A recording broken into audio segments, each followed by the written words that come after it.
What's up, everybody? Thank you for joining us at LED. We're going to be talking about Big Hero 6's new show called Baymax on Disney+. So you guys remember the big white robot, the puffy guy from Big Hero 6 a couple years back? Well, this is going to be a new show on Disney+. It just came out days ago, maybe a week ago, but one of the episodes slipped out. I think it's like episode 4 or something. It hasn't come out yet, but this scene from the episode came out. And I just want you to see the wokeness that Disney is going to, that they have to, just keep pushing this agenda in every little thing. They said that this show is targeted to ages 2 and up. 2 and up. Now just think about the mindset, what you grow up on, the culture that is being pushed to you, the media is what shapes the culture. The culture. This is it's shaping the minds of people, shaping the youth. Now look, listen to what happens. Watch this scene as Baymax is in a store buying tampons for someone, and just look at the interaction with the people.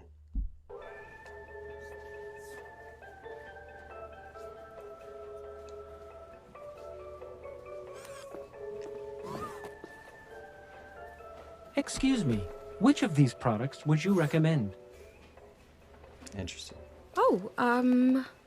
Well, these are the tampons I usually use. Thank you. I prefer pads. They're more comfortable for me. Thank you. I always get the ones with wings. Thank you. Get unscented and bleach-free if you can. Thank you. Yo, my daughter loves these. Thank you. These might be easier if it's her first period. Thank These you. are really environmentally friendly.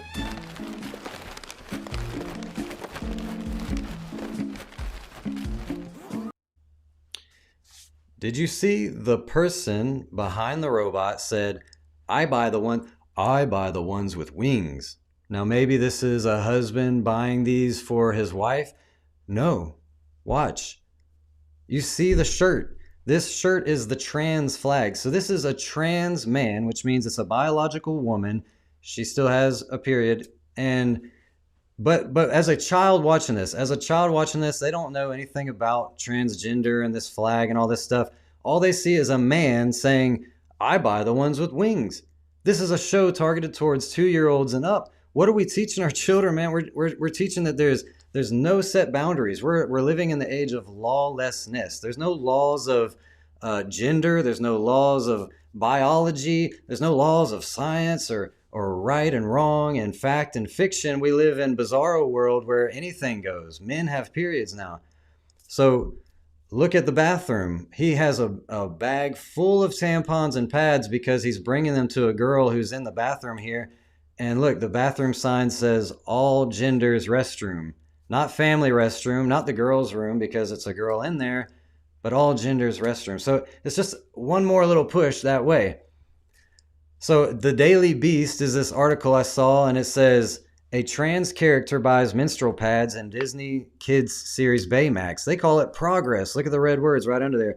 And it says, conservative idiots are losing their minds over a scene in Baymax that includes a trans masculine character shopping in the tampon aisle. The rest of the internet is celebrating. That's what she says. She says the rest of the internet is celebrating, but it's only conservative idiots that are making a big deal about this. It goes on further to say, naturally bad faith trolls, I guess that's us, naturally bad faith trolls are raging in response on social media, but a majority of viewers are thrilled to see some more needed representation.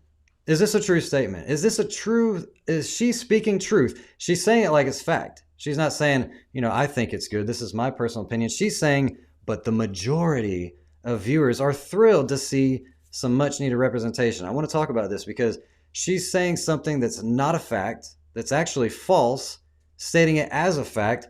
If you look up, what is the percentage of transgender people in America? I guess it's America. We'll just say that. Look, it's 0.7%. 0.7% of young people and 0.5% of people of adults 65 or older. So we're talking about a community that is barely over half of 1%. Half of 1% of 100% population is getting more representation than Christians. Where's the Christians in Disney? we see the witches and we see the trans and we see the LGBT, but there's no fair representation of Christians in Hollywood. I think that's a double standard, don't you? Anytime I see Christianity in Hollywood, it's always being mocked and ridiculed. You got Ned Flanders, and you got, even to the other side where they're actually harmful. Christians are actually, belittling people and maybe even the bad guy, the villain in the character. But I want you to look at this where she says the majority of viewers are thrilled because look, Adidas put out one of these woke commercials where a scene says, or compete as a trans woman. And it shows a biological man spiking a volleyball very hard. This video got 27 million views. All right, so let's just look. Let's put this to the test. Is the majority of the world celebrating this? 27 million views. If the majority is celebrating this, there'd be a lot of thumbs up, right? 1.7K thumbs up. Not even 2,000 thumbs up on something that has 27 million views. And it's a great product. Adidas, they would have a lot of fans giving them a lot of thumbs up. Just look at the comment section. It says, so glad this comment section understands how insane this commercial is. You can scroll through there and every comment is saying, well, not buying Adidas anymore. Well, you're trying to push your agenda.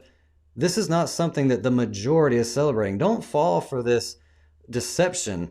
Look, here's another one. Fitbit put out a commercial where there's a trans woman, I guess you call it. It's a man wearing women's clothes on a stripper pole. And this one got 41 million views. 41 million views. How many thumbs up? 3.1K. Barely over 3,000 thumbs up on something that has 41 million views. So that shows you that the majority is not celebrating this. This is, this is definitely an agenda that's being pushed. We see it being pushed in the cartoons. The superheroes are really on board. Commercials even for Fitbit. There's a lot of comments in here that say this commercial makes me want to go buy an Apple Watch instead of a Fitbit. All these comments, you'll see what the majority really believe. Don't fall for this deceptive narrative. They're trying to social engineer the society to think that this is normal and this is acceptable and if you don't accept this, then you're a minority, when that's not the truth at all. The numbers don't lie. YouTube disabled the thumbs down because if they showed it, man, there'd be a really obvious parallel there. 2 Thessalonians 2:10 through 12 says, and with all deceivableness of unrighteousness in them that perish, because they receive not a love of the truth.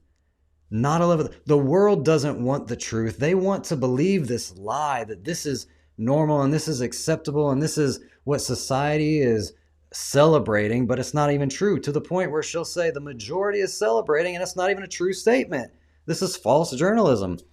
They have not a love of the truth, that they might be saved, that they all might be damned who believe not the truth, but had pleasure in unrighteousness. This is what we are seeing today. We are living in the days of Noah, and Jesus said, as in the days of Noah is when his return is coming. Jesus is coming soon, people. I'm excited about that. But I want to show you, look, when I'm surfing around looking for content on YouTube to see what we can talk about, I keep seeing these ads pop up.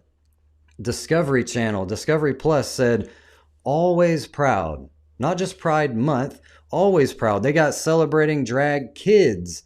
They got the Book of Queer, and which is just ironic because it's a book opened up with a rainbow across it. And if I saw this as a kid in my church, I would think this was the Bible and God's promise. But no, it's the Book of Queer. And Trixie Motel. And then there was one from Disney Plus that says Pride, and it's got all their LGBT characters from Disney Plus. And it says hashtag Pride 365. See, we're not just proud for 1 month. We want to celebrate it all year long. Look, this is not an attack on anybody. This is pointing out the truth. This is pointing out sin for what it is. We're not saying, hey, this is the worst sin ever, or if you do this, then you isolate you have a problem. No, this is saying, why are we celebrating sin? Why are we proud to be living in sin? None of us should be proud of this. This should be anything that's sinful in our life should not be something to be celebrated. And so when Disney Plus released this commercial with Raven, I want you to listen to what she says. Listen to the words she says, because when it doesn't come to this topic, I actually believe what she's saying. I agree with what she's saying. She's saying we should treat others with respect and all these things. Listen to what she's saying. We're in a new age where it's not just black and white anymore. We have purple, red, and the entire rainbow. Everybody wants to be treated with respect, and it's beautiful. Yes, I love being able to come together with all walks of life, all ages, all colors, and celebrating the unity of being our authentic selves. Pride to me means strength. Pride is selfless. Pride is friends, family. Pride is you. All right, I agree with all those things, not in the way that she's saying, but I agree with selflessness and family and acceptance and treating others with respect and all these things. But I think it's a double standard when it comes to this. I think it's kind of a hypocritical statement coming from this community, because when I see these parades, I always see Jesus at these parades being mocked and ridiculed. And they show him as saying, I approve. That Jesus approves of the very thing that his book says he doesn't approve of. Then they show him wearing this gay pride flag on his face, and this isn't just some small section. This isn't some extremist. This is every time. Every time you see one of these parades, Jesus is always present there, and people love it, and they're taking pictures with him and everything. Why? Why is there an attack on us? I don't see Buddha out here being mocked. I don't see Muhammad out here. I don't see other religions being mocked at the Pride Parade. So it's not like this fair across the board ridicule. It's a direct attack. And look, this happened at a Pride Fest where a guy was preaching the love of God to people, and they took his Bible and started kicking. Look at this, disrespectful. This is a hate crime. You realize you guys are committing a hate crime right now? You guys, if this was a Quran, you would not have done that. You would not have done this if this was a Quran. What you did, give me my Bible back. That is a hate crime.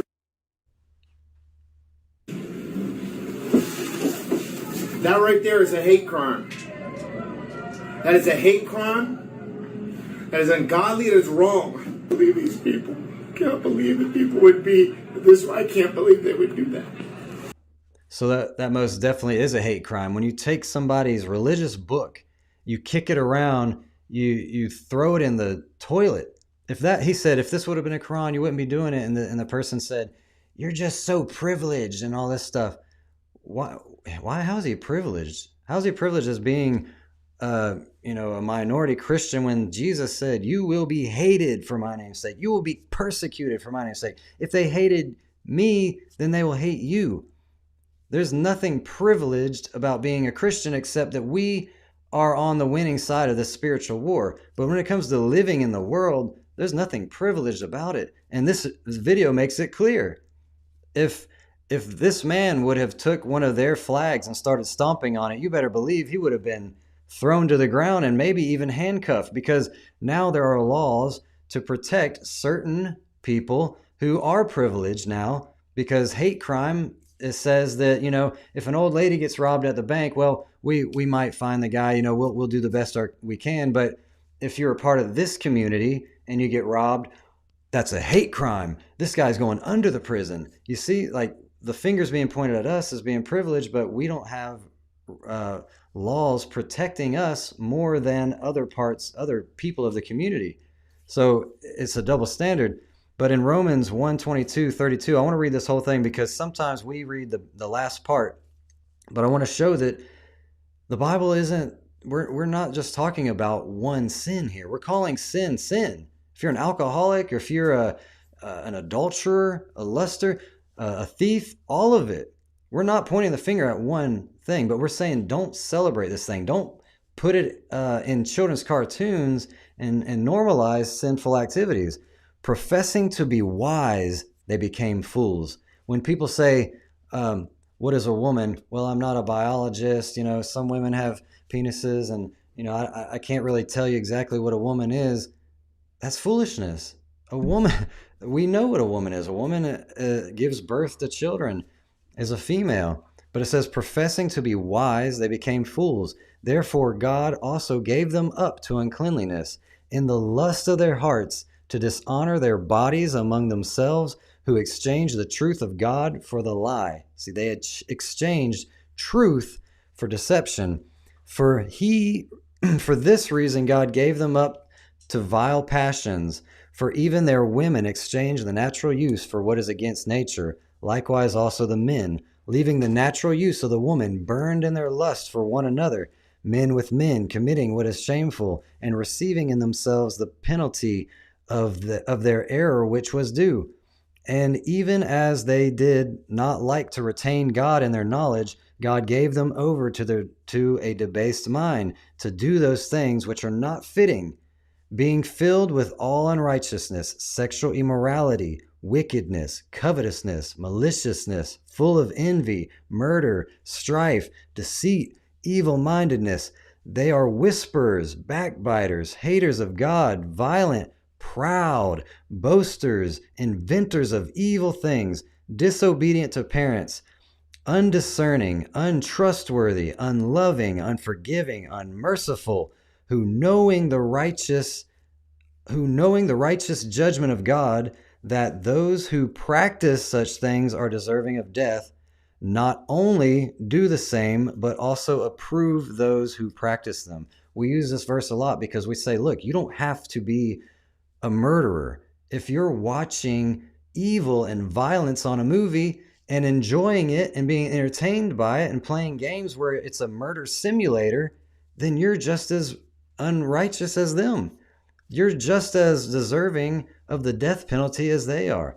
So to stand for this, to say that, this is something to be celebrated, something to be accepted, and we can move on, that was old in the Bible, that we're under some kind of new thing, that grace covers this. Look, God can forgive us of all things, but he wants to set the captives free. He wants to give us victory to overcome all sin in our life. He wants to transform us. Romans 12:2 says, and do not be conformed to this world, but be ye transformed by the renewing of your mind, that you may prove what is that good and acceptable, perfect will of God. That is what we should all be desiring. That is what we should all be striving for, to have that transformed life, to have a renewed mind. This is not about calling anyone else more wicked than anybody else. We're all sinners. We've all broken God's law, and we all deserve death. But Jesus came to set the captives free. He came to break those chains of bondage and give us the law of liberty, the freedom in Christ, that we can die to the lust of the flesh daily and live forever with him. He gives us a free gift. That gift is yours if you're willing to accept it. He loves you, all of you. He wants to save us from all the sin in our life, because all this sin leads to death and destruction. And he loves us so much, like a parent. He doesn't want to see us perish. I love you guys. If this video was a blessing to you, if it was eye-opening to you, give it a like, give it a thumbs up, give it a share. Share it with everybody. If you're not a subscriber, subscribe to this video, because we got a lot more videos like this. We love you, and we'll see you next time. God bless.